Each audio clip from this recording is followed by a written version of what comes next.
नया साल 2025। हर बार नए साल की शुरुआत में एक बड़ी संख्या में लोग होते हैं जो कुछ न कुछ रिजोल्यूशन लेते हैं, प्रण लेते हैं कि इस नए साल में कुछ ऐसा करने वाला हूँ, कुछ वैसा करने वाला हूँ। कुछ लोग ये प्रण लेते हैं कि अब नए साल में रोज़ाना सुबह उठना है, एक्सरसाइज करनी है, उनमें से मैं भी एक हूँ। कुछ लोग ऐसा सोचते हैं कि खूब मेहनत करनी है, खूब कमाई करनी है। और करीब 11 करोड़ लोग मुझे लगता है ऐसे होंगे जो सोचते होंगे नए साल में शेयर बाज़ार से ज़्यादा पैसा कमाना है। 11 करोड़ इसलिए चूँकि टोटल इन्वेस्टर्स की संख्या में पढ़ रहा था कि इतने के आसपास है।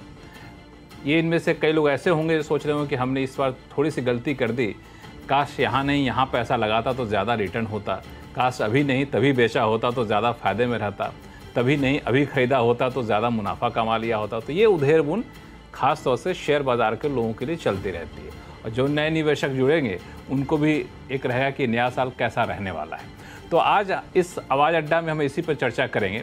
जो लोग शेयर बाज़ार में पैसा लगा चुके हैं या लगाना चाहते हैं या फिर और ज़्यादा अपना पोर्टफोलियो बढ़ाना चाहते हैं, तो ये शो देख करके आपको अंदाज़ा मिल जाए कि नए साल में आपका पोर्टफोलियो का क्या हाल रहने वाला है। नमस्कार, मैं हूँ लक्ष्मण राय और हमारी इस चर्चा में हमारे साथ जुड़े हैं खास मेहमान CNBC आवाज़ के managing editor Anu Singhal, Cap Grow Capital के partner Arun Malhotra, market expert Sudeep Bandopadhyay ji जुड़ेंगे, इंडस्ट्री दिग्गज सुनील सुब्रमण्यम साहब और SW कैपिटल के डायरेक्टर पंकज जैन साहब। आप सभी मेहमानों का बहुत बहुत स्वागत है हमारे शो में। शेयर बाज़ार से स्पेसिफिक सवाल आपसे पूछूं उससे पहले हर कोई एक दूसरे से पूछता है कि इस बार आपने क्या नए साल के लिए क्या रिजोल्यूशन लिया, तो मैंने ये सवाल आपसे नहीं पूछूंगा। आप लोगों से एक सवाल ज़रूर पूछूंगा जो शुरुआत में करूंगा अरुण मल्होत्रा साहब से, कि अगर बाज़ार ह्यूमन बीइंग होता तो बाज़ार को क्या नए साल में रिजोल्यूशन लेना चाहिए था? आई थिंक सबसे पहले तो सारे व्यूअर्स को नए साल की हार्दिक शुभकामनाएं। कामना करता हूं कि ये साल सबके लिए मंगलमय हो, खुशियां लाए, समृद्धि लाए और हमारी मार्केट और ऊंचाइयां चढ़ती रहे। तो बाकी मार्केट्स को भी बहुत सारी शुभकामनाएं और सभी दर्शकों को भी शुभकामनाएं। हाँ जी, हाँ बताइए, मार्केट को क्या रिजोल्यूशन लेना चाहिए इस नए साल में? देखिए, मार्केट को एक ही रिजोल्यूशन लेना चाहिए कि ज्यादा स्पेकुलेटिव जोन में ना जाएं। सप्लाई जो पेपर है वो कम हो जाए, वो बहुत ज्यादा बढ़ गया है, वो कम हो जाए। और यहां से मार्केट में कहीं ना कहीं थोड़ी जो साइंस ऑफ वीकनेस हैं, गवर्नमेंट का जो कैपेक्स स्लो डाउन हुआ है वो थोड़ा तेज हो जाए, जिससे मल्टीप्लायर इम्पैक्ट आके पूरी इकोनॉमी में अच्छा हो जाएगा और मार्केट अच्छी चल जाएगी। ये एक रिजोल्यूशन होना चाहिए। तो मार्केट के इस रिजोल्यूशन में बाधाएं क्या है सुदीप जी? जी, मार्केट को ये भी रेजोल्यूशन शायद लेना चाहिए कि डोमेस्टिक इन्वेस्टर के सपोर्ट से जो मार्केट का हालचाल था पिछले साल में 2024 में वो बरकरार रहे। एफआईआईज का मूड और मौसम के जैसा है, बदलता रहता है, और डोमेस्टिक इन्वेस्टर्स के जरिए, उनके निवेश के जरिए जो मार्केट का स्ट्रेंथ 2024 में देखने को मिला है वो बरकरार रहे। ये जरूर रेजोल्यूशन मार्केट का रहना चाहिए। इसके साथ साथ ये बात भी सही है कि मार्केट का स्पेकुलेटिव एक्सेस जो है वो करना चाहिए, ताकि वैल्यूएशन भी रियलिस्टिक लेवल पे रहे और एक इवन सा ग्रोथ होता रहे, ज्यादा वोलेटिलिटी ना आए। क्योंकि वोलेटिलिटी ऑफ कोर्स ट्रेडर के लिए फ्रेंड है, पर जो निवेशक है, छोटे मझोले निवेशक हैं, उनके लिए थोड़ा डरावना सा हो जाता है। तो वोलेटिलिटी अगर कम रहे, स्टेडी स्टेबल ग्रोथ रहे, वो शायद मार्केट के हित में। बिल्कुल। सुनील सुब्रमण्यम साहब के बारे में मैं देख रहा था, पढ़ रहा था कि तो नए साल आने से करीब 1 हफ्ते 2 हफ्ते पहले से नए साल की तैयारियों में जुट गए हैं। बहुत सारे आर्टिकल, बहुत सारे इंटरव्यू जहाँ पे बताते रहते हैं कौन सा सेक्टर आगे रहेगा, कहाँ पे ज़्यादा संभावनाएं हैं। लेकिन सुनील साहब, ये जो हमारे 2 मेहमानों ने बताया कि मार्केट को नए साल में ये सारे रिजोल्यूशन लेना चाहिए, तो एक बात जो बड़ी कॉमन सी दिख रही कि वोलेटिलिटी बहुत ज़्यादा रहता है, उसको थोड़ा सा कंट्रोल करना चाहिए और DI पे जो भरोसा है वो और मजबूत हो तो ज़्यादा बेहतर रहेगा। आपके हिसाब से काफ़ी है? 2-3 चीज़ मैं कहूँगा। एक, पहले मैं एक तरफ से इस मौके पर थैंक यू कहना चाहूँगा मनमोहन सिंह जी, जिनका देहांत हुआ। उन्हीं के कारण आज जो स्थिति हम देख रहे हैं, उन्होंने लिबरलाइजेशन जो किक ऑफ किया था उसी का फल आज हम भुगत रहे हैं। तो ये साल में ये सबसे हमें उनको एक धन्यवाद देना होगा श्रद्धांजलि के तौर पर, तो वह मैं करता हूँ। सेकंड चीज मैं कहूँगा कि मार्केट की इस साल की चार्ट एक ईसीजी की तरह ना हो। हम सब जाके अपने कार्डियो के लिए ईसीजी लेते हैं, तो वो ईसीजी की तरह उतार चढ़ाव ना हो। वो सेम चीजें जो वॉलिटिलिटी उन्होंने कही, मैं दूसरी तरह से उसको बता रहा हूँ। बट मुझे उससे सबसे ज्यादा एक क्या सोच है ना कि ये साल है ट्रम्पोनॉमिक्स वाली साल। ऑलरेडी आपने देखा कि ट्रम्प के जो अनाउंसमेंट्स है, कार्यक्रम है, जो भी कह रहे हैं, उसके कारण बहुत बदलाव आ गया है डॉलर के रेट में, इंटरेस्ट रेट में और स्टॉक मार्केट में। तो मेरा यही एक सोच है कि जितनी जल्दी हो सके मोदी जी अमेरिका जाए, ट्रम्प से मिले और उनको आमंत्रित करे इंडिया आए तो देखे, ताकि जो भी ट्रम्प का टैरिफ का इफेक्ट है उससे इंडिया फायदा, क्योंकि चाइना के ऊपर टैरिफ लगने वाला है। तो जितना गठबंधन और जितना अंडरस्टैंडिंग जल्दी मोदी और ट्रम्प जी के साथ होता है, उतना मार्केट और इंडियन इकोनॉमी के भविष्य के लिए और मार्केट के लिए अच्छा होगा। तो मैं खबर यही सुनना चाहता हूँ कि जल्द से जल्द मोदी जी ट्रम्प को जाके मिले और अपने लिए जो क्लैरिटी है कि हमारी देश से जो एक्सपोर्ट अमेरिका को हो सकती है उसमें थोड़ा बूस्ट मिले और ये मिले। ये मेरी आशा है इस साल के लिए, जो मार्केट के लिए बहुत महत्वपूर्ण होगा इस साल। बिल्कुल, मुझे लगता है कि मोदी जी के मिलने से पहले यहाँ पे विदेश मंत्री जी पहुँच भी गए हैं, जा भी रहे हैं, तो वो एक माहौल वहाँ पे बनेगा और बहुत जल्द शायद आपको ये तारीख भी देखने को मिले ये कब दोनों में मुलाकात होती है। पंकज जैन साहब, जैसा कि सुनील जी ने कहा कि एक ईसीजी रिपोर्ट की तरह नहीं होनी चाहिए मार्केट को। हालांकि जब एक कई बार हॉस्पिटल में देखते हैं ना, पल्स मशीन चलती है, वो अगर रुक जाती है, स्टैटिक होती, तो लोग तब भी चिंता करने लग जाते हैं। तो उतना भी ज़्यादा स्टैटिक ना हो। लेकिन ये जो ट्रम्प वाली बात इन्होंने कही, ये वाकई नए साल का सबसे बड़ा ट्रिगर रहने वाला है। लक्ष्मण जी नमस्कार। सबसे पहले आप सभी को, हमारे सब दर्शकों को 2025 मेरी कामना है कि एक हेल्दी ईयर रहे, खुशियों भरा ईयर रहे और वेल्दी ईयर रहे, काफ़ी वेल्थ भी बने। तो इस कामना के साथ हम 2000 वर्ष को आगमन करें और पूरी तरह 2025 इस तरह रहे। उसके बाद कमिंग बैक टू मार्केट, जो आपका सवाल था कि अगर मार्केट एक ह्यूमन बीइंग होता तो मार्केट क्या कहता, तो मैं 2-3 चीज़ें ऐड करना चाहूँगा जो हमारे फ्रेंड्स ने कहा उसमें, कि एक तो मार्केट में थोड़ी बहुत वॉलिटिलिटी तो चाहिए। अगर मार्केट में बहुत ज़्यादा या थोड़ी बहुत प्रेडिक्टेबिलिटी आ जाए तो मार्केट नहीं रहेगी।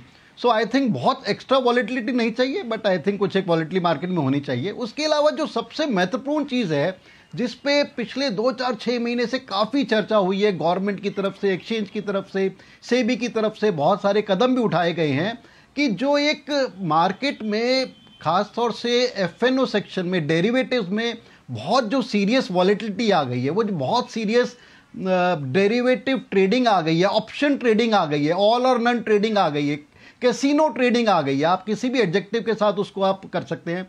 तो अगर मार्केट एक ह्यूमन बीइंग होती तो शायद मार्केट रिक्वेस्ट करती अपने पार्टिसिपेंट से कि मेरे को आप ताश की पत्तों की तरह मत खेलो, मेरे को गैम्बलिंग की तरह मत खेलो, stay with me as a investment kind of strategy, and मैं बहुत अच्छा दोस्त आपका बन के रहूंगा कि आप इन्वेस्टमेंट की तरह रहिए। तो I think that is another aspect जो हमारे जो इन्वेस्टर्स हैं, ट्रेडर्स हैंगे, जिनको मद्देनजर रखना चाहिए कि जो एक एफएनओ में जो अनाप शनाप ट्रेडिंग हो रही है उसमें थोड़ा सा ध्यान रखें। And that could be the request of our markets to the young traders, young investors, young speculators. So I think इन दोनों चीज़ों को मद्देनजर रखते हुए आई थिंक 2025 एक अच्छा साल रहना चाहिए। बिल्कुल। यहाँ पे अनु सिंघल साहब, आपने देखा कि जो हमारे मार्केट के एक्सपर्ट हैं उनकी अपनी राय है, अलग अलग राय है, लेकिन सब यही मान के चल रहे हैं कि मार्केट थोड़ा बहुत रहता है वोलेटिलिटी तो ठीक है, लेकिन इतना ज़्यादा उतार चढ़ाव तो थोड़ा सा रिस्क रहता है। और इससे पहले सुनील जी ने एक बड़ी अच्छी बात कही कि अब सबकी नज़रें टिकी है कि ट्रम्पोनॉमिक्स का साल रहने वाला है। तो मैं आपसे पूछूं कि ये अगला साल 2025 में कौन कौन से बड़े ट्रिगर हैं, ट्रम्प का शपथ ग्रहण लिया जाना या फिर बाकी ट्रिगर कौन कौन से हैं जिस पर बाजार की नज़र होगी, या फिर कहें कि बाजार के लिए काफ़ी महत्वपूर्ण साबित होने वाले हैं? अनु सिंघल सर। देखिए लक्ष्मण जी, आपको 2025 को 2 भागों में बांटना पड़ेगा, पहला हाफ और सेकेंड हाफ। मेरा ये मानना है कि पहले हाफ में हमारे पास काफ़ी चैलेंजेस रहेंगे। मेरा ये मानना है कि पहले हाफ में जब FIs छुट्टी से वापस लौटेंगे वो फिर सेलिंग करेंगे इस मार्केट में, क्योंकि वो 23,600 पर सेलिंग करके गए थे, वो वापस आएंगे, अगर उन्हें 24,000 दिखाई देगा वो सेलिंग करेंगे।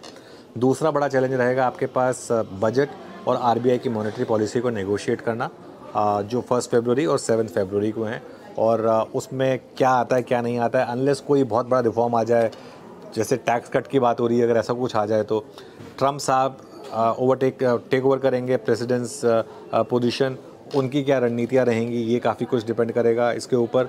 और फाइनली अर्निंग सीज़न, और ये मेरा ये मानना है कि जो जनवरी वाला अर्निंग सीज़न होगा वो भी पिछले क्वार्टर की तरह काफ़ी ख़राब रहेगा। तो जनवरी से मार्च में लेकर मार्केट के पास काफ़ी चैलेंजेस रहेंगे लक्ष्मण जी। लेकिन उसके बाद मुझे लग रहा है कि मार्केट की स्थिति थोड़ी इम्प्रूव होनी शुरू होगी, और अप्रैल ऑनवर्ड शायद मार्केट उस अर्निंग्स रिकवरी को प्राइस इन करना शुरू करेगा।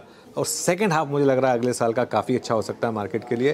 पहले हाफ में मुझे लग रहा है, लेकिन जैसा कि आपने इस साल देखा, इस साल पहला हाफ बहुत शानदार था, सेकेंड हाफ चुनौतीपूर्ण रहा। अगले साल उसका उल्टा होने के चांसेस हैं, पहला हाफ चुनौतीपूर्ण रहे और दूसरा हाफ काफ़ी अच्छा रहे, ये पॉसिबल है। तो अरुण जी, आप लोगों का भी मोटा मोटी यही राय है कि फर्स्ट हाफ थोड़ा सा शांति रहेगा, ठंडा ही रहेगा, सेकंड हाफ में चल के स्थिति बेहतर होगी। हालांकि यहाँ पे एक चीज़ बता दूं कि जो फाइनेंस मिनिस्ट्री की तरफ से जो इकोनॉमिक रिव्यू रिपोर्ट आती है हर महीने, वो ये मान के ज़रूर चल रही कि करंट फाइनेंशियल ईयर का जो फर्स्ट हाफ है उतना बुरा सेकेंड हाफ नहीं रहने वाला, सेकेंड हाफ थोड़ा सा बेहतर रहने वाला है। लक्ष्मण जी, जैसा अभी अनुज जी ने बोला, इसको हम दो पार्ट्स में डिवाइड करना चाहिए कि क्या क्या फैक्टर्स मार्केट को कंसर्न करते हैं। एक तो हो गया ग्लोबल यूएस इकोनॉमी, उसमें अगर आप देखें जो अभी फेड ने 25 बेसिस पॉइंट कट किया, जो कमेंट्री हॉकिश दी, पहले लोग एक्सपेक्ट कर रहे थे 4 बार कट होगा, अब उन्होंने 2 बार बोला, तो इकोनॉमी स्ट्रांग है, वहां पर इन्फ्लेशन नीचे नहीं आ रहा है डिस्पाइट जो 75 बेसिस जो उन्होंने करा है। पर्सनल कंजम्पशन अभी भी हाई है, हाउसिंग प्राइसेस 5% ऊपर गए हैं, और उसके तो ये लेवल ऑफ फेड की अनसर्टेनिटी हो गई। दूसरी लेवल ऑफ अनसर्टेनिटी आ रही है कि क्या टैरिफ्स लगाएंगे, जो उन्होंने बोला है, जो नया प्रेसिडेंट आएंगे क्या टैरिफ लगाएंगे, उसका मैग्नीट्यूड क्या होगा, उसका इंपैक्ट क्या होगा, that is second level of uncertainty. और तीसरा लेवल एक और है कि भाई अगर आप देखें तो करेंसी में भी कहीं ना कहीं इंपैक्ट आ रहा है। तीसरा जो ट्रंप जी ने बोला है कि टैक्स कट करेंगे, तो टैक्स कट से फिस्कल डेफिसिट बढ़ेगा, उसका क्या इंपैक्ट आएगा, कितनी मैन्युफैक्चरिंग यूएस में होगी। तो यूएस और ग्लोबल इकोनॉमी पूरी अनसर्टेन है। दूसरा, इंडियन इकोनॉमी पे अगर आ जाए तो इंडस्ट्रियल एक्टिविटी, जैसा अभी सज्जन हमारे अनुज जी ने बोला कि लास्ट क्वार्टर खराब था, ये क्वार्टर भी खराब आएगा। इंडस्ट्रियल एक्टिविटी अगर आप देखें ना, इंडिया 4 चीजें हैं, कोल, इलेक्ट्रिसिटी, स्टील, सीमेंट कंजप्शन, ये 2-2.5-3% से बढ़ा है लास्ट क्वार्टर। कंज्यूमर ट्रेंड्स अगर एफएमसीजी कंपनीज देखे वो भी काफी मिक्स्ड हैं, काफी नीचे हैं। ऑटो काफी मिक्स्ड है, फेस्टिव सीजन भी इतना अच्छा नहीं रहा है, हमारा ग्राउंड लेवल चेक बताता है। सेंट्रल गवर्नमेंट का जो कैपेक्स है वो भी थोड़ा सा डिले हो गया है। तो मुझे लगता है कि काफी यहां से चलते हुए काफी चैलेंजेस हैं। तो मार्केट पहला हाफ, जैसा कहा गया कि थोड़ा सा डमाडोल रहेगा मार्च तक, और जैसे जैसे रिजल्ट्स आएंगे, जैसे जैसे कैपेक्स बढ़ेगा, तो आपको second half would be much better पहले हाफ से। मैं एक चीज और कहना चाहूंगा कि यहां से लास्ट 3-4 साल में हमने देखा पूरी मार्केट की वेव बढ़ी है, तो सारे स्टॉक्स 80% बढ़े होंगे।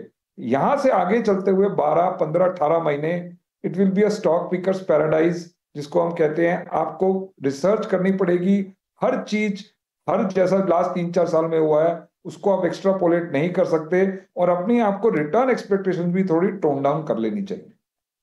बिल्कुल।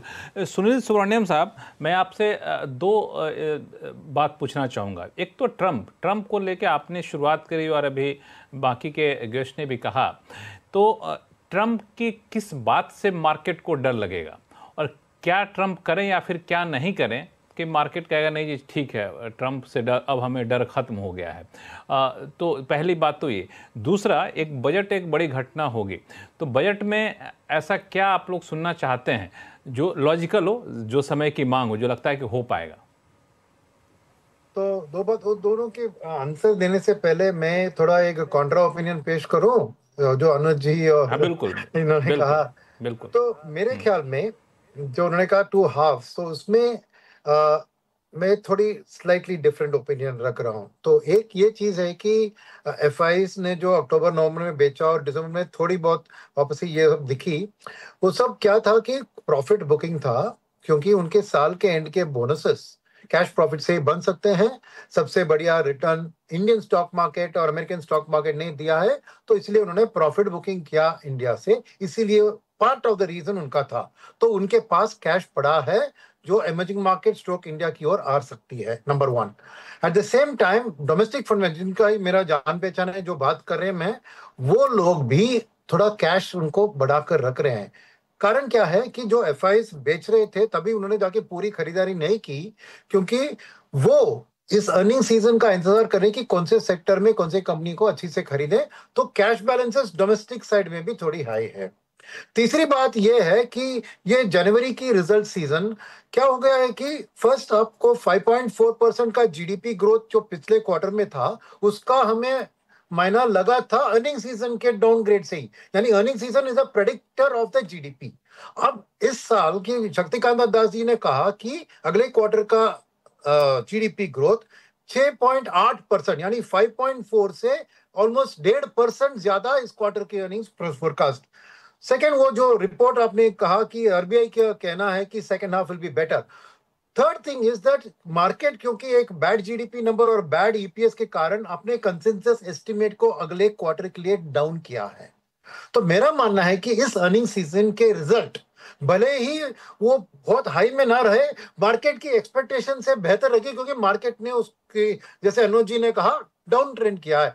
तो जो अर्निंग सीजन आएगा वो बेहतर आएगा कंपेयर टू कंसेंसस, और एक गाइडेंस भी थोड़ी अच्छी मिल सकती है। तो शायद डोमेस्टिक फंड मैनेजर्स वापस गिने चुने सेक्टर्स कंपनीज में पैसा निवेश कर सकते हैं और मार्केट एक छलांग लगा सकता है। और मेरा ख्याल में जो भी हेज फंड मैनेजर्स ने प्रॉफिट बुक किया है, उधर भी वो कैश को रीडिप्लॉय करने में इंडिया का लॉन्ग टर्म ग्रोथ स्टोरी में कोई दिक्कत नहीं है, तो री इन्वेस्ट करने के लिए भी तैयार होंगे। जबकि इंडियन स्टॉक प्राइसेस अभी भी थोड़ी पिछले महीनों के खिलाफ थोड़ी कम चल रही है, तो एफआई की वापसी भी जल्दी हो सकती है। तीसरी बात, ट्रम्प की बात आपने कही, मेरा मानना है कि मार्केट की रूल होती है। सुनील जी ऐसा करते हैं कि ट्रम्प के ऊपर और बजट के ऊपर आपका रिएक्शन लूंगा मैं। पहले ये जो आपने काउंटर ओपिनियन दिया उस पर थोड़ा सा मैं एक राय और ले लेता हूं। सुदीप जी, जो बात सब लोग अर्निंग सीजन की कर रहे हैं, मैं थोड़ा समझना चाहता हूं आपसे कि जिस अर्निंग सीजन का हम लोग इंतजार कर रहे हैं, उस अर्निंग सीजन में तो काफ़ी हद तक फेस्टिव डिमांड, फेस्टिव सेल का रिफ्लेक्शन होगा, तो उसको बेस मान करके मार्केट कितना निश्चिंत हो जाएगा कि नहीं जी अब तो चीज़ें काफ़ी बेहतर हो रही हैं। और दूसरा, जो कई बार हमने एपिसोड में बातचीत की, अब एफआईज का हो गया, जितना उनको ट्रेडिंग करना था कर लिया, चाइना शॉपिंग कर ली, अब तो वापस आना है, लेकिन अभी भी रुकने का नाम ले नहीं रहे हैं। तो ये दोनों जो पॉजिटिव साइन सुनील जी ने कहा, ये कितना आपको लगता है कि मार्केट को भरोसा दिला पाएगा? देखिए, मेरा मानना थोड़ा दूसरा तरह से है। पहली बात तो ये है कि एक चीज हम लोगों को समझना पड़ेगा कि यूएस मार्केट ने सबसे बेहतर रिटर्न दिया है, और जो एफआईआईज है, ज्यादातर एफआईआईज का ज्यादातर पैसा यूएस से आता है, और यूएस उनका होम मार्केट है। तो अगर उनका होम मार्केट इतना अच्छा रिटर्न दे रहा है, और डोनाल्ड ट्रंप जो कि मेक अमेरिका ग्रेट अगेन वो उनका स्लोगन था, और उनका फोकस होगा यूएस इकोनॉमी पे, यूएस मैन्युफैक्चरिंग पे, यूएस सर्विसेज पे, तो इस माहौल में मुझे लगता है कि यूएस मार्केट जबरदस्त रहेगा, और एफआईआईज का एक नेचुरल टेंडेंसी रहेगा कि बाकी मार्केट से पैसा निकाल के यूएस मार्केट में डिप्लॉय करने का। और इसमें कोई बुराई नहीं है कि यूएस मार्केट सबसे ज्यादा रिटर्न दे रहा है, तो एफआईआईज कस्टोडियन ऑफ मनी है, तो उनका रिस्पॉन्सिबिलिटी ये है कि जिस मार्केट में अच्छा रिटर्न मिलेगा, और अगर वो होम मार्केट है तो जरूर वहां पे पैसा लगाएंगे। तो इंडिया में बिकवाली अभी भी आएगी, मुझे तो ये लगता है। इसका ध्यान रखना चाहिए, और इसीलिए मैं पहले जिक्र कर चुका था कि डोमेस्टिक जो लिक्विडिटी फ्लो है उस पर ध्यान जरूर रखना चाहिए, वो एक काउंटर बैलेंस साबित हो सकता है। अब दूसरी बात जो आपने छेड़ी है वो है कॉर्पोरेट रिजल्ट्स की। यहाँ पे भी हमारे लोगों का मानना है कि Q3 ऐसा कोई खास नतीजे नहीं आएंगे, लगभग Q2 के जैसे थोड़ा मार्केट को डिसअपॉइंट ही करेगा। कुछ सेक्टर्स में, कुछ सेगमेंट्स में फेस्टिव सेल्स का पॉजिटिव असर देखने को जरूर मिलेगा, पर ऐसे बहुत सारे सेक्टर्स होंगे जहां पे वो नेगेटिव असर भी देखने को मिलेगा। तो मैं ओवरऑल के हिसाब से मानूंगा कि Q3 कोई गेम चेंजिंग क्वार्टरली नंबर्स नहीं दिखाएगा, उसके लिए Q4 का इंतजार करना पड़ेगा। और तब तक मार्केट एक रेंज में रहेगा, थोड़ा डाउनवर्ड बायस रहेगा डिपेंडिंग ऑन FIIs की तरफ से क्या एक्शन लिया जाता है। अब इसमें सबसे एक इंपॉर्टेंट फैक्टर होगा ट्रंप के पॉलिसीज। अगर ट्रंप की जो टैरिफ वाला पॉलिसी है वो अगर इनडायरेक्टली डायरेक्टली इंडिया को फेवर करता है तो एक पॉजिटिव मोमेंटम इंडिया में आ सकता है। आखिरी बात मैं कहूंगा कि बजट एक बहुत बड़ा अपॉर्चुनिटी है इस सरकार के लिए। इस सरकार का पहला फुल बजट है और ये एक अच्छा अपॉर्चुनिटी है गेम चेंजिंग लैंडमार्क रिफॉर्म्स लाने का। तो अगर ऐसा कोई रिफॉर्म आता है जैसे कि इनकम टैक्स में बहुत बड़ा छूट, रिस्ट्रक्चरिंग ऑफ इनकम टैक्स, अगर ऐसा कोई मेजर आता है या जो हम अभी इमेजिन भी नहीं कर पा रहे ऐसा कोई मेजर आता है तो मार्केट एक्साइटेड हो सकता है, मार्केट में मोमेंटम वापस आ सकता है। पंकज जैन साहब, यहाँ पे एक अलग अलग राय है कि FIIs कब आएगा। ठीक है, FIIs कब आए कब ना आए, लेकिन डोमेस्टिक मार्केट में लिक्विडिटी का लाना और जिस तरीके की रिपोर्ट भी आई है कि जो सख्ती की गई रिजर्व बैंक की तरफ से वो एक वन ऑफ द फैक्टर था H1 में स्लो डाउन के पीछे। तो एक तरह से अब उम्मीद टिकी है कि फरवरी में शायद रिजर्व बैंक की पॉलिसी आए तो वहाँ पे ये लिक्विडिटी पे जो सख्ती थी वो थोड़ा सा ईज आउट किया जाए, पैसे बाजार में आए।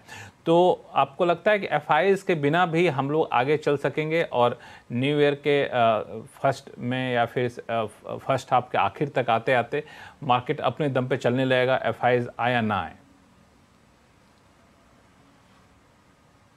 देखो लक्ष्मण जी, हम ये नहीं कह सकते कि FI का साथ ना भी हो तो भी हमारा मार्केट अग्रसर अच्छी गति से चलता रहेगा। आई थिंक डेफिनेटली एक बड़ा डैम्पनर रहेगा और हमने देखा है जिस तरह से पिछले 3 महीने में वो लगातार सेलिंग करते रहे हैं और उसमें हमने देखा था आई थिंक जिस मोमेंटम या एग्रेशन से हम डोमेस्टिक फंड्स हमारे काउंटर कर रहे थे उस सेलिंग को से टिल अबाउट 2-3 वीक्स बैक, वो एक मोमेंटम थम गया था। इवन रिटेलर की तरफ से एक टायर्डनेस आ गई थी कि अब काफ़ी हो गया है, we have countered quite a bit of it. और मेरा ये मानना है कि आई थिंक जैसे अनुज जी भी कह रहे थे कि I think they are not done yet. अगर हम इमोशनल हो के अपनी मार्केट्स की तरफ ना देखें, अगर हम लॉजिकली देखें, मैथमेटिकली देखें कि क्या पॉसिबल सिनेरियो है, अगर हम क्वार्टर टू क्वार्टर मार्केट को देखें, अभी पूरे साल को शायद ना प्रेडिक्ट करने की कोशिश करें, तो अभी ऐसा नज़र आता है नियर टर्म में अगले 1 या 2 क्वार्टर में that this kind of selling में कंटिन्यू। हमें नहीं भूलना चाहिए कि 4.5 और 5% 10 year long term treasury bond US में मिल रहा है। दैट मीन्स आपको करेंसी की भी प्रोटेक्शन है और 4.5-5% आपको रिटर्न, सेफ रिटर्न यूएस में मिल रहा है। उसके अलावा जिस तरह से हम देख रहे हैं कि इमर्जिंग मार्केट्स में इंक्लूडिंग इंडिया करेंसी डिप्रिशिएट कर रही है, जिस तरह हम देख रहे हैं कि जो कॉर्पोरेट परफॉर्मेंस हैगी वो एक स्लो डाउन हो गई है और अभी 1-2 क्वार्टर ऐसे लग नहीं रहा कि कॉर्पोरेट परफॉर्मेंस या जो रिजल्ट हैं कि बहुत अच्छे आने वाले हैं। जो ट्रंप की पॉलिसीज़ हैं, ट्रंप इस चीज़ में बिल्कुल नहीं घबरा रहे, देश हैं कि अमेरिका फर्स्ट एंड जिस तरह की वो एक लिक्विड पॉलिसी की बात कर रहे हैं, जिस तरह से वो कह रहे हैं कि कॉर्पोरेट में पहले अमेरिका पे ध्यान देना पड़ेगा। तो इन सब चीज़ों को नज़र रखते हुए मेरे को नहीं लगता कि there could be a serious U turn by FIs and they may still continue to sell. और जहाँ तक रिटेलर या डोमेस्टिक फंड्स की बात है उसमें भी मेरे को लगता है थोड़ा सा एक कॉशन आ गया, थोड़ा सा प्रश्न चिन्ह आ गया। उनको भी ये नज़र आ रहा है कि अब मार्केट उस तरह की नहीं है कि you buy anything and you get returns. You have to be very cautious, you have to do your homework very properly, अच्छा रिसर्च वर्क करना पड़ेगा। और सेक्टर्स में एक चेंज सिनेरियो आ रहा है और गवर्नमेंट को भी अपना होमवर्क करना पड़ेगा। मेरा ये मानना है कि पिछले 2-3 साल के अगर हम बजट देखें गवर्नमेंट की तरफ से, they could be near like missed opportunity. Government बहुत कुछ और कर सकती थी जिस तरह का गवर्नमेंट के पास मैंडेट है या था। तो इस बजट में आई थिंक काफ़ी कुछ देखने वाली बात है। क्या वो एक थोड़े बहुत सिस्टमैटिक चेंजेस या एग्रेशन गवर्नमेंट लाती है। और जहाँ तक रेट कट की बात है, जो हम बात करते हैं बार बार कि आरबीआई एक रेट कट पिछली बार क्यों नहीं किया या आने वाले फरवरी में it's almost a done deal. RBI के लिए भी बहुत आसान नहीं है रेट कट, क्योंकि अगर हम देखें रेट कट से रुपी डॉलर सिनेरियो में काफ़ी फर्क पड़ता है। रेट कट से जो करंट इंटरेस्ट रेट है उस पर ही बैंक्स को डिपॉजिट नहीं मिल रहा। अगर रेट कट्स आ जाते हैं तो एक वो डिपॉजिट सिनेरियो में काफ़ी दिक्कत होती है। But in spite of that I think there is a very serious chance कि इस बार रेट कट आएगा। So we are in a catch 22 kind of situation. इस इस टाइम आसान नहीं है। आई थिंक जिस स्थिति में या जिस प्लेटू में या जिस होल में इस टाइम इकोनॉमी है, उससे बाहर निकालने के लिए आई थिंक कुछ out of the box solution, out of the box ideas में भी हमारे फाइनेंस मिनिस्टर को या गवर्नमेंट इंडिया को देखने पड़ेंगे। And on top of it Trump जो बोल रहे हैं, क्या will he walk the talk, ये भी एक देखने वाली बात है। Will he walk the talk, और ये ज़्यादा धमकियां हैं। सो सिनेरियो कॉम्प्लेक्स है, सिनेरियो टाइट है, and let's see how it unfolds in next से फ्यू वीक्स और next few months. So all in all I will be cautious. मेरे को लगता है कि वर्ष 2025 में it is the year of caution. बहुत आसानी से इक्विटी में अच्छे रिटर्न नहीं मिलेंगे। You have to be in the right stocks, right sectors, और उसके अलावा don't expect kind of run away returns जो हमारे को पिछले 2-3 साल में मिले हैं। उस तरह के रिटर्न शायद आसानी से ना आ पाए।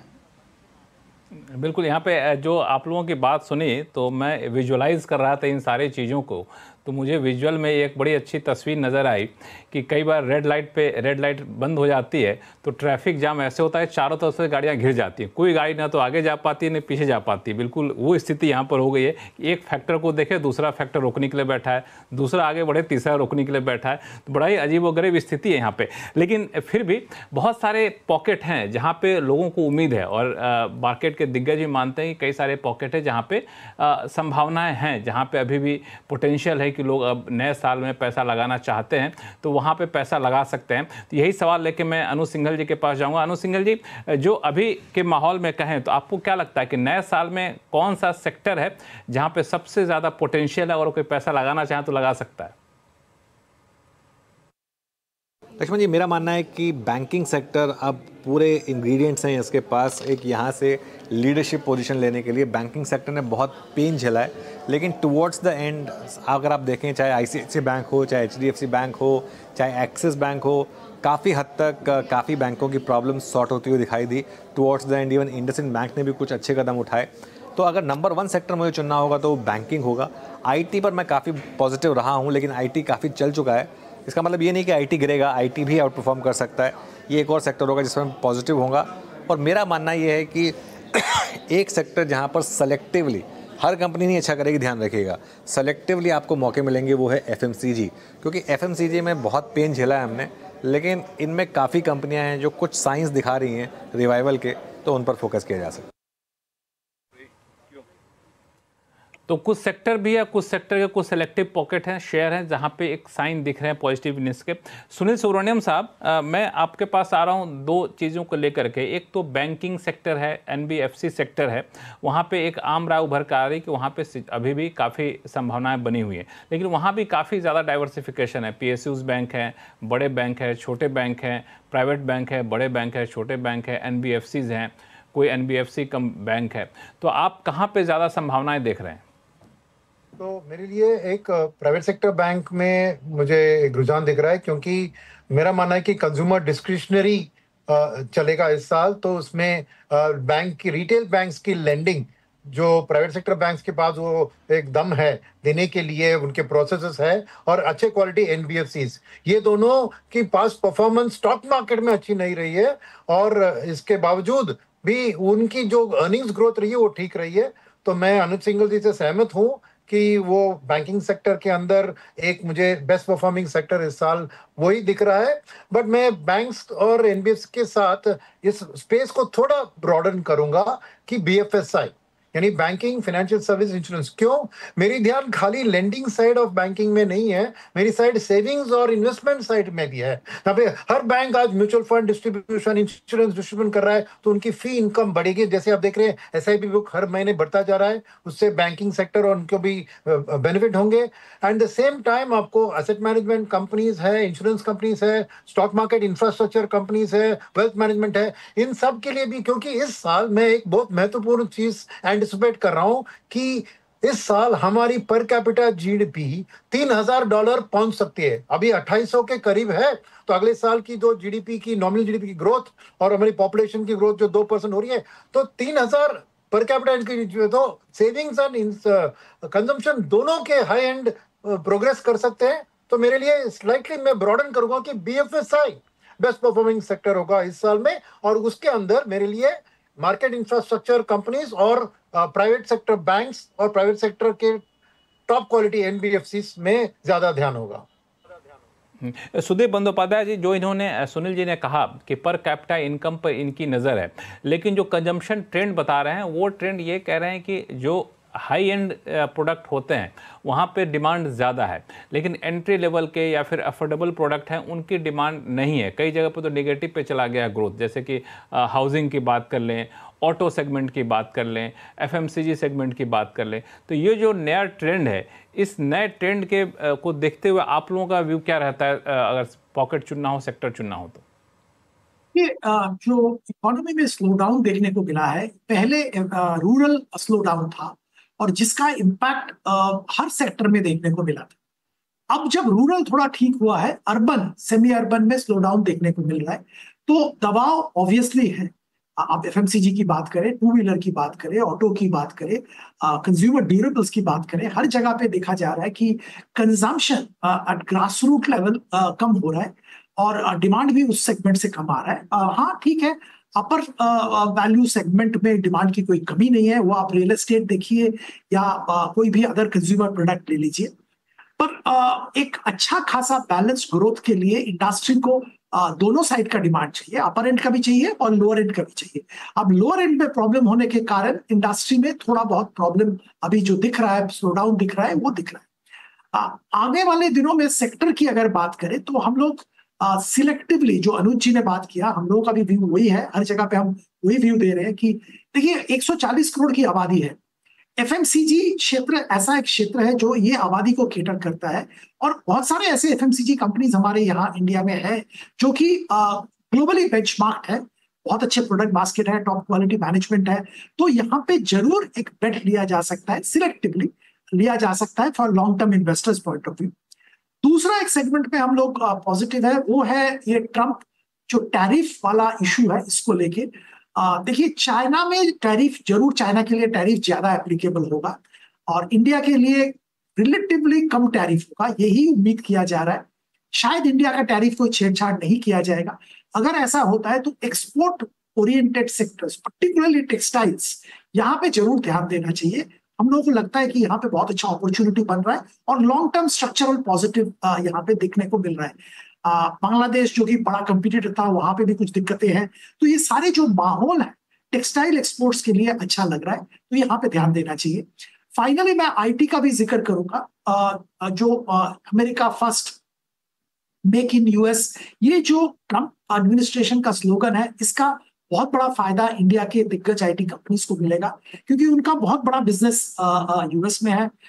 तो वो बीएफएसआई हो या मैन्युफैक्चरिंग हो, इंडियन आईटी कंपनीज को ऑर्डर बुक और भी बढ़ेगा और मार्जिन इंप्रूवमेंट भी होगा, ये हम लोगों का उम्मीद है। थोड़ा बहुत दिक्कत वीसा लेके आ सकता है, पर पहले भी इन्होंने नेविगेट किया है। ट्रम्प एडमिनिस्ट्रेशन 1 जो था तब भी वीजा की थोड़ी दिक्कतें थी। They have learn how to navigate that, I am sure they will do that. तो ओवरऑल आईटी सेक्टर में लॉन्ग टर्म के लिए हमारा व्यू बहुत पॉजिटिव।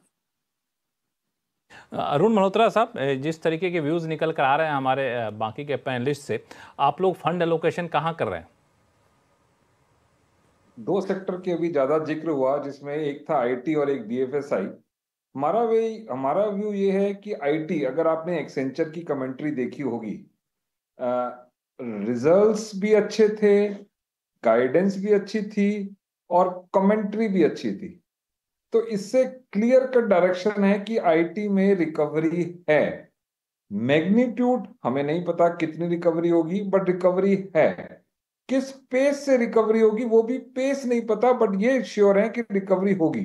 तो डायरेक्शन अपने को अब आईटी की क्लियर है कि यहां से ऊपर है, मार्जिन्स एक्सपैंड होंगी। थोड़ी बहुत, जैसा सुदीप जी ने कहा कि थोड़ा वीजाज में प्रॉब्लम आ सकती है, but I think we are very sure कि IT sector should do well. Discretionary spending on the parts of US की कंपनीज ने जो प्रोजेक्ट्स रोक रखे थे वो बढ़ेंगे, तो आपकी साइज की डील भी बढ़ेगी और नंबर ऑफ डील्स भी बढ़ेंगी। तो ये आईटी सेक्टर पे पॉजिटिव व्यू है। दूसरा आया बीएफएसआई। बीएफएसआई में मेरा थोड़ा सा डिफरेंट व्यू है। जहां भी थोड़ी सी भी अनसिक्योर्ड लेंडिंग है, खासकर माइक्रो फाइनेंस कंपनीज में हमने देखा, कुछ एनबीएफसीज में देखा, कुछ इवन बैंक्स में जिनके अनसिक्योर्ड पोर्टफोलियोज थे, काफी ज्यादा वहां पर एनपीएस दिख रहे हैं। और क्या वो अभी खत्म हो गई है? नॉर्मली ये क्वार्टर भी खराब आना चाहिए। क्या ये लास्ट क्वार्टर होगा ये कहना अभी मुश्किल है।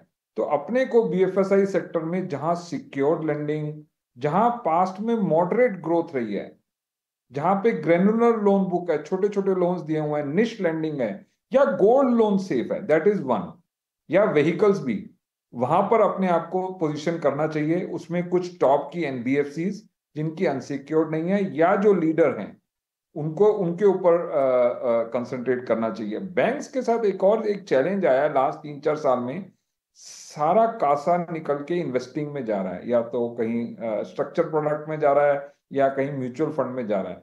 तो जो जो बैंक्स ने टेक्नोलॉजी इंप्लीमेंट करके स्मार्ट बैंकिंग कर ली है, अपना स्ट्रॉन्ग फ्रेंचाइज है, या कहीं निश सेगमेंट में कहीं ना कहीं उनके फ्रेंचाइज काफी स्ट्रॉन्ग है, मुझे लगता है वो बैंक्स काफी अच्छा करेंगे अगले साल। बट ये कह देना कि पूरा बीएफएसआई सेक्टर अच्छा करेगा, आई थिंक 50-60% अच्छा करेगा, 40% में कहीं ना कहीं तकलीफ आएगी, जो मैंने आपको बताया। पंकज जैन साहब, ये जिस तरीके का सिनेरियो अभी तक देखने को मिला है, खास तौर से 2024 की बात करें तो दो चीज़ें बड़े जोर शोर से हाईलाइट हुई है। पहली बात कि mid cap small cap, Nifty भले ही रिटर्न दे रहा हो 10% के आसपास, मिड कैप स्मॉल कैप ने 25%, 26%, 27% तक रिटर्न दिए हैं। और दूसरी बात कि जो लोग बड़ी बड़ी कंपनियां थे, बड़े बड़े दिग्गज थे, वो रिटर्न देने में काफ़ी पिछड़ गए। जिनको लोग अवॉइड करना चाहते थे वो काफ़ी बेहतर रिटर्न दे गए। तो ये ट्रेंड क्या कहता है? क्या मिड कैप स्मॉल कैप से थोड़ा सा दूर रहना चाहिए लोगों को, क्योंकि वहाँ पे बबल बन गया, ये कहना सही होगा कि नहीं? जिस तरह का रिटर्न हमें 24 मिला वैसा ही रिटर्न आसपास का रिटर्न 25 में देखने को मिलेगा यहाँ से? नहीं नहीं Laxman ji, I think mid cap small cap is not a bad word, you know. इसको आप इसको मत मान के चलिए कि mid cap small cap is always a dirty word, is always a volatile word. इसमें रादर अगर हम देखें तो जिस तरह के अगर अच्छे रिटर्न्स किसी को मिले तो अच्छे मिड कैप स्मॉल कैप में ही मिले। और मिड कैप में भी अगर हम देखें जिस तरह के आईपीओ में जिस तरह के नए पेपर्स आ रहे हैं, अगर हम देखें इंस्पाइट ऑफ कुछ एक नॉट सो गुड पेपर्स भी आ रहे हैं, बट काफ़ी अच्छी कंपनियां और रीजनेबल लिस्टिंग हो रही है और लोगों को अच्छा पैसा बनाने को मिला।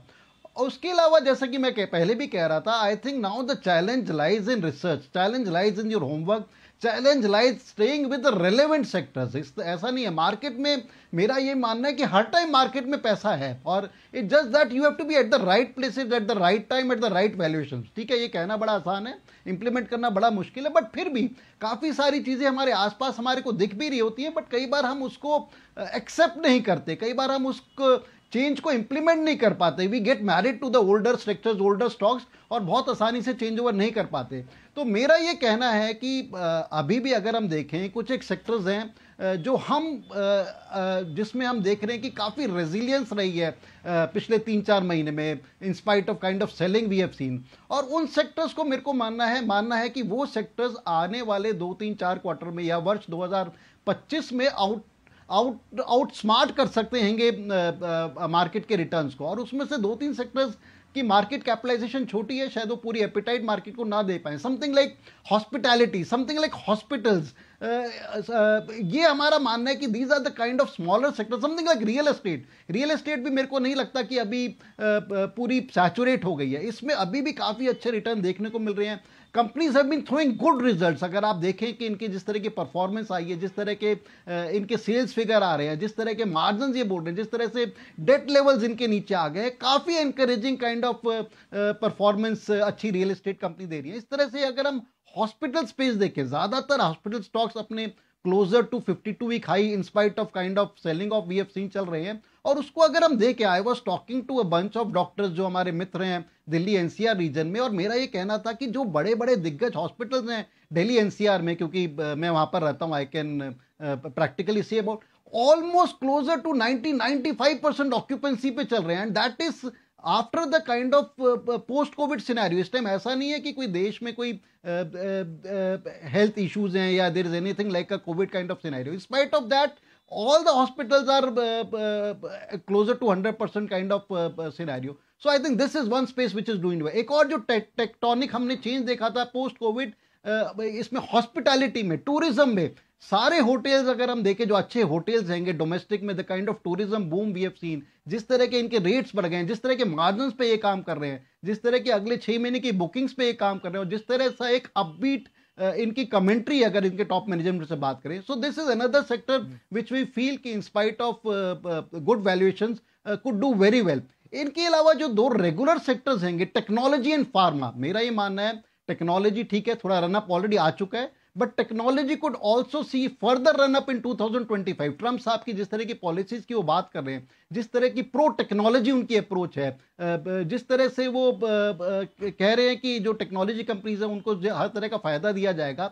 सो I think technology is one space जो कि डोमेस्टिक इंडस्ट्री में भी काफी उभर के आ रही है, डोमेस्टिक कंजम्पशन, और यूएस तरह के मार्केट्स में भी आ रही है। उसके अलावा pharmaceutical stocks, I think they are in a very sweet kind of spot, और जो टॉप के 15, 20, 25 फार्मास्यूटिकल कंपनीज है, they been doing exceedingly well. तो ये 4-5 सेक्टर्स हैं जिन पे हमारा फोकस रहेगा। इनमें जो अच्छी कंपनियां हैं, चाहे वो मिड कैप हो, लार्ज कैप हो, हमारा मानना है कि अच्छे रिटर्न, सेफ रिटर्न 2025 में दे सकती हैं। बिल्कुल, हम लोगों की ये चर्चा जो है 2-3 सेक्टर की बात ना करें तो थोड़ी सी अधूरी रह जाएगी। एक तो इस साल में 2024 में आईपीओ ने बहुत सारा गेम किया है, और वहाँ पे ऐसा लगता है कि आईपीओ की भरमार सी आ गई, और नए जो आईपीओ थे उसमें लोगों ने बहुत दिलचस्पी दिखाई है। तो एक तो ये रहा, दूसरा पीएसयू सेक्टर, और तीसरा एक डिफेंस सेक्टर। ये 2-3 चीज़ें हैं जिस पर लोग ज़रूर आप लोगों की राय जानना चाहेंगे, क्योंकि उसने काफ़ी अच्छा रिटर्न दिया है। इस पर आप लोगों की राय लेंगे, लेकिन लौटते छोटे से ब्रेक के बाद कहीं जाइएगा नहीं।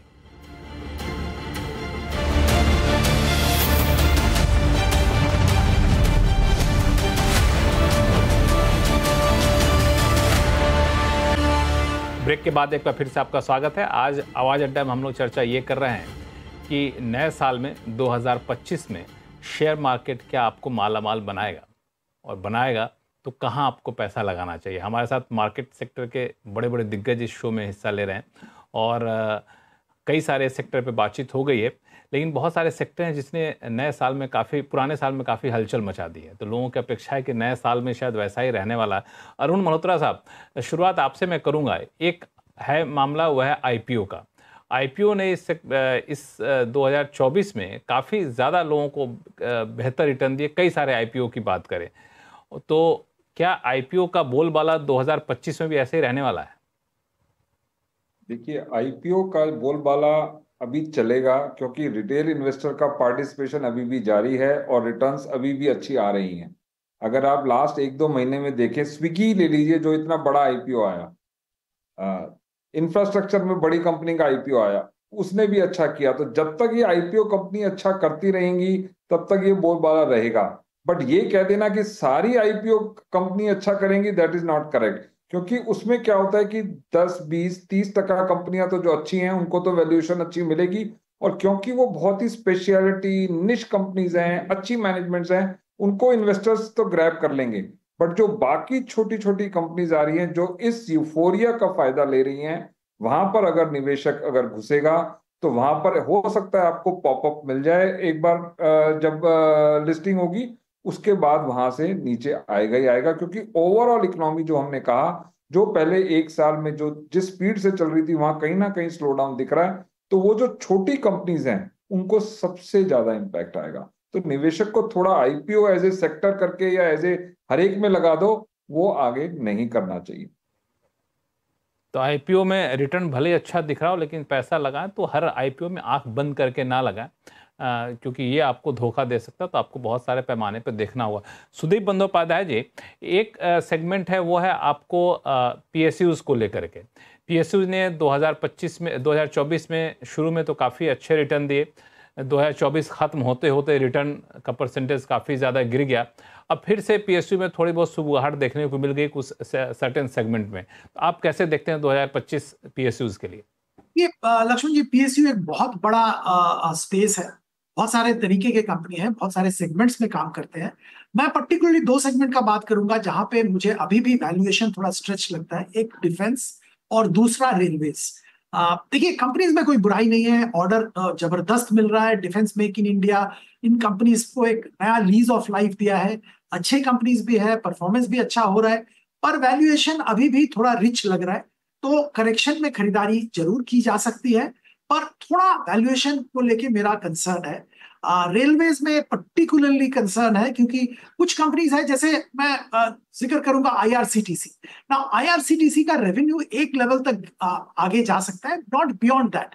तो वहां पे एक बहुत बड़ा पी मल्टीपल अप्लाई करना शायद सही नहीं होगा। रेलवे ट्रैफिक ग्रोथ अगर 5% हो रहा है, आईआरसीटीसी का बिजनेस ग्रोथ कैसे 5-6% से ज्यादा होगा, क्योंकि 83% ऑलरेडी ऑनलाइन टिकटिंग हो रहा है। तो मतलब ये सब इक्वेशन थोड़ा समझना जरूरी है before blindly rushing into buying some of these PSU companies. अब ऐसे सेक्टर्स भी पीएसयू में है जहां पे मुझे लगता है कि अपॉर्चुनिटी अभी भी है।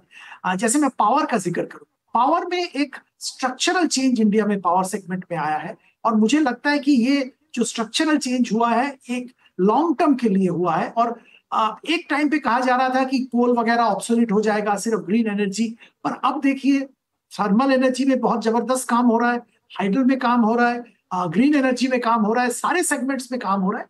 इंडिया का इलेक्ट्रिफिकेशन ऑलमोस्ट 100% हो गया है, इलेक्ट्रिसिटी का डिमांड कंटिन्यूअसली बढ़ रहा है। इस माहौल में जो पावर सेक्टर से लगे हुए सारे कंपनीज, जो पावर मैन्युफैक्चरर है, जो ट्रांसमिशन कर रहे हैं, इक्विपमेंट मैन्युफैक्चरर्स हैं, एंसिलरीज है, सब में एक अच्छा खासा मोमेंटम देखने को मिल रहा है।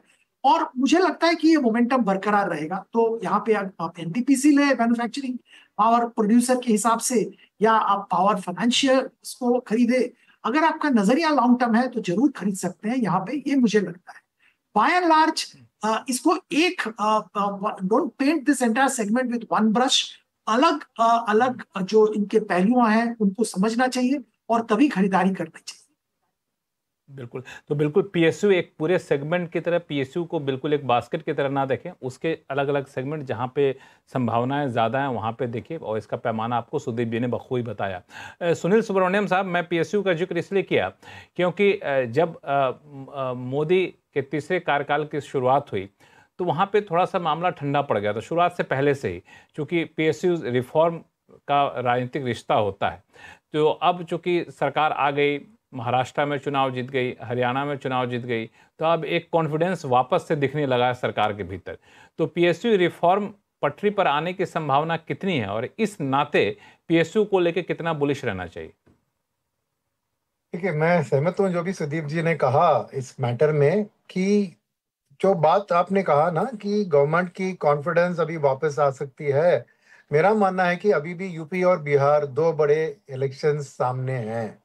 तो अभी मेरे ख्याल में ये बजट में कोई बिग बैंग रिफॉर्म, कोई बिग बैंग कैपेक्स यानी के ऊपर सोच नहीं रहेगी। सोच होगी bottom of the pyramid consumption के ऊपर, और एक डेवलपमेंटल पॉपुलिज्म, डेवलपमेंट को हाथ में रख के पॉपुलिज्म जितना हो सके, ताकि एक माहौल वापस, दोनों इलेक्शन जीतना है उनको। उतनी कॉन्फिडेंस अभी मैं नहीं कहूंगा कि कॉन्फिडेंस, ये इलेक्शन भी कैसे जीते, पैसा बांटकर जीते हैं, जो महाराष्ट्र में भी आपको याद है, और थोड़ा बहुत हरियाणा में। तो मेरा मानना है कि आपको अभी इमीडिएटली पीएसयू का रिफॉर्म इस बजट में कुछ खास होगा मैं नहीं मानता हूँ। सेकंड, इवन डिफेंस के बारे में मैं थोड़ी बैरिश हूँ। क्यों? क्योंकि बॉर्डर पे अभी चाइना के साथ एक एलएसी में शांति है, और उसके साथ अभी कोई बड़ा डिफेंस में खर्चा करने की जरूरत नहीं है गवर्नमेंट को, क्योंकि अब पैसे को अलोकेट करना है मिडिल क्लास को, शायद टैक्स कट के जरिए, चाहे कुछ गिवअवेज के जरिए। तो मेरा मानना है कि पीएसयूज में एक ब्रॉड बेस्ड व्यू, जैसे सुदीप ने कहा, नहीं लेना चाहिए। मैं खास करके पीएसयू के अंदर एक सेगमेंट को ट्रैक करूंगा, वो है पीएसयू बैंक, क्योंकि मुझे अगर एफएमसीजी और ब्रॉडर कंजम्पशन में बजट के कारण over the period of the next 6 months एक बॉटम ऑफ द पीरियड में कंजम्पशन बढ़ती है, तो कैपेसिटी बढ़कर तो प्राइवेट सेक्टर का कैपेक्स स्टोरी, जो बहुत साल से जो कहते हैं ना, वो शेर आने वाली है, शेर आने, शेर तो अभी आई नहीं है, तो शायद वो आने की उम्मीद बढ़ जाए। तो पीएसयू बैंक्स कॉर्पोरेट लेंडिंग में माहिर है।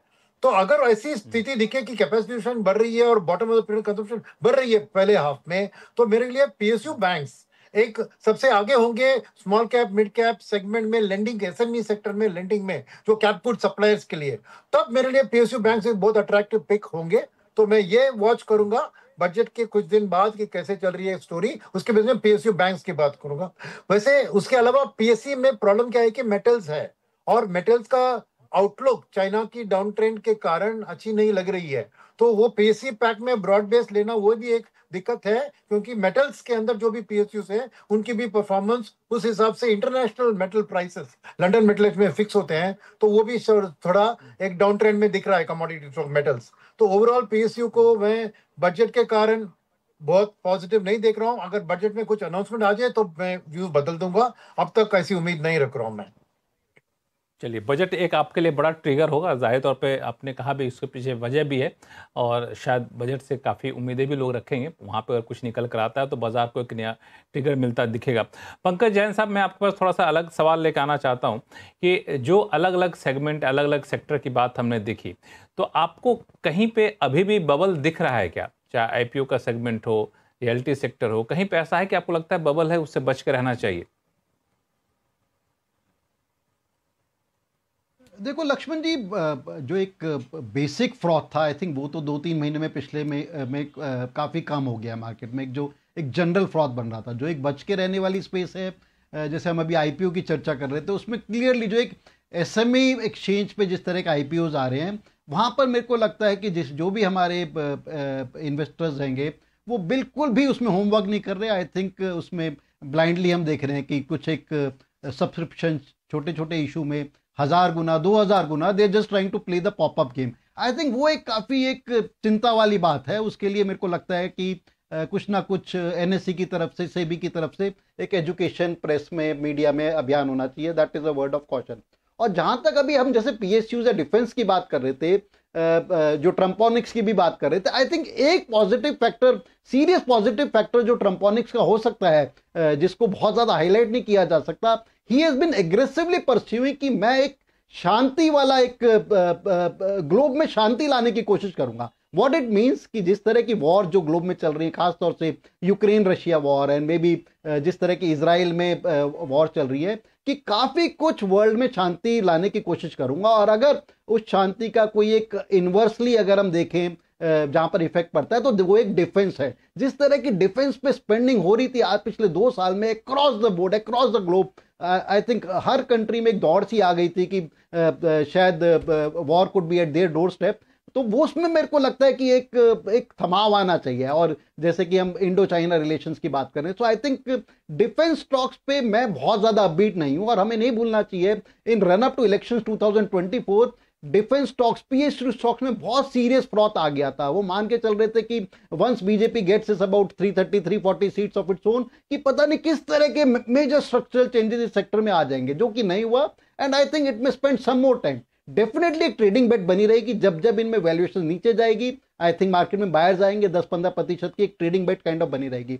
बट टू एक्सपेक्ट कि जिस तरह का एक रनअप, जिस तरह की बॉयंसी, जिस तरह का मोमेंटम इसमें अर्ली पार्ट ऑफ 2024 में देखने को मिला था, वो मेरे को लगता है कि अब आसानी से देखने को ना मिले। So I will be cautious on, generally cautious on defence and PSUs। और जिस तरह का आपने कहा कि कहां पर मार्केट में अभी भी फ्रॉड हैगा, I think fraud SME space is one space जहां पर मेरे को लगता है कि एक fraud kind of ten without any kind of rationalism वहां पर इन्वेस्टमेंट्स या वहां पर IPO बेट्स हो रही है, वहां पर सीरियस कॉशन की जरूरत है।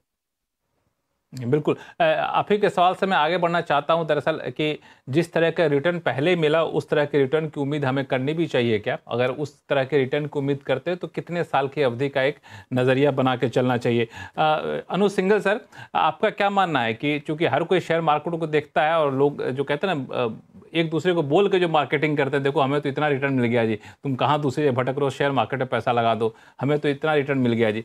अब ये सब सुन के कोई अगर पैसा लगा रहा है तो आपको लगता है कि उतना रिटर्न मिलेगा जितना शेयर बाजार ने अभी पिछले दिनों दिया है?